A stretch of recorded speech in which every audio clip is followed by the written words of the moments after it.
the hidden gold of Mauritania. In the vast emptiness of Mauritania's Sahara Desert, under the blazing sun and endless dunes, lies a secret that changed the country's destiny: gold. What started as a geological curiosity has turned into one of West Africa's most dramatic stories of hope, hardship, and survival. This is the story of Mauritania's desert gold rush, a tale of discovery, danger, and dreams buried in the sand.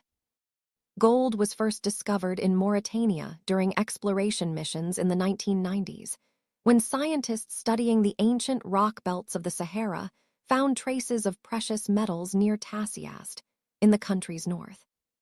These findings led to the creation of the TASIAST gold mine, first developed by Redback Mining, and later taken over by Kinross Gold, one of the world's largest mining companies. Today, TASIAST is one of Africa's biggest gold producers, a modern open-pit mine churning out hundreds of thousands of ounces each year. But while the machines dig for corporations, ordinary people began digging for themselves.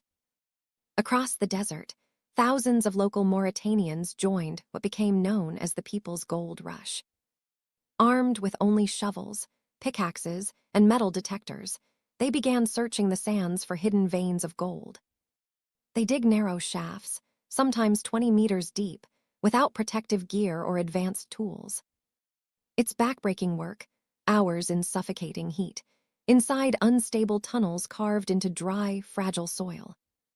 Yet, every shovel of sand carries hope. One lucky strike can turn a poor miner into a local hero overnight. Many, this isn't just about gold, it's about survival.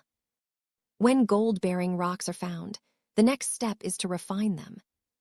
Most artisanal miners can't afford industrial machines, so they turn to mercury, a cheap but dangerous shortcut.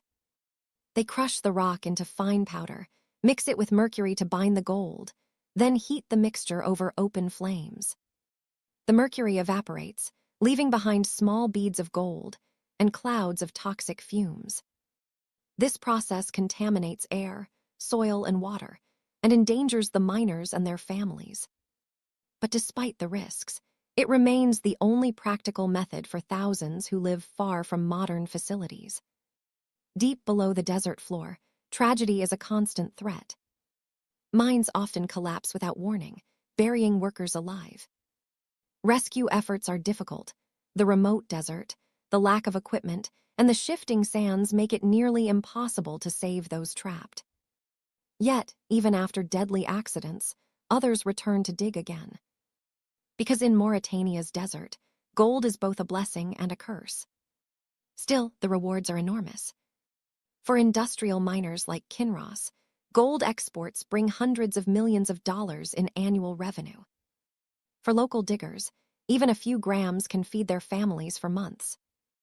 Gold has become one of Mauritania's most important exports, boosting government income and foreign investment. The government is now working to organize the artisanal sector, registering miners, setting up safety zones, and promoting fair trade, to ensure the gold rush benefits the country as a whole. Mauritania's Golden Desert tells two stories, one of wealth and progress, and another of danger and struggle. Beneath the burning sun, miners still chase their dreams, digging for a future that glitters with promise and risk. This is Mauritania's desert gold, where every grain of sand might hide a fortune or a tragedy. Thank you for watching. Subscribe and follow for more.